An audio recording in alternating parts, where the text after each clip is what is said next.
On Monday, crude oil prices surged and U.S. officials expressed their discontent after OPEC members announced significant cuts in production.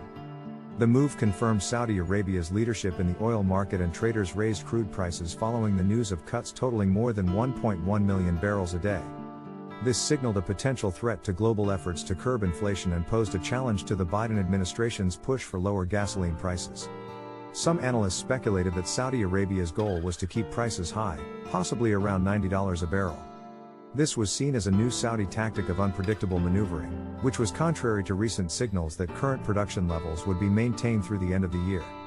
However, uncertainties still hang over the global economy, such as how quickly China will recover from its lockdowns and the extent of economic damage done to oil demand by the recent turmoil in the banking industry. Higher prices will also encourage more investment and production from other producers, like shale oil drillers in the United States. The OPEC Plus group, which includes OPEC, Russia, and some others, produces roughly half of the world's oil. Although they were not scheduled to hold a formal oil ministers' meeting until June, the Saudis apparently decided that action was needed due to weak prices recently. The sight of prices dipping toward $70 a barrel in mid-March was probably unsettling for the Saudis, and analysts say they may have resolved to act before more bad news propelled the markets down further.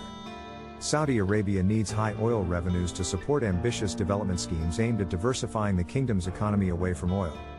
Therefore, the Saudis had little choice but to act. Analysts suggest that OPEC Plus's move looks to restore its credibility as being a proactive, preemptive force. However, the Saudis' decisions could irritate the Biden administration and complicate the U.S. Federal Reserve's efforts to ease inflation. Washington and Riyadh's relations have already been complicated by China's growing presence in the region, including its role as a mediator in recent secret talks that led to a rapprochement between Saudi Arabia and Iran. While the National Security Council spokesman cautioned against reading too much into the latest disagreement, an analyst at RBC Capital Markets noted a difference in attitude in Riyadh.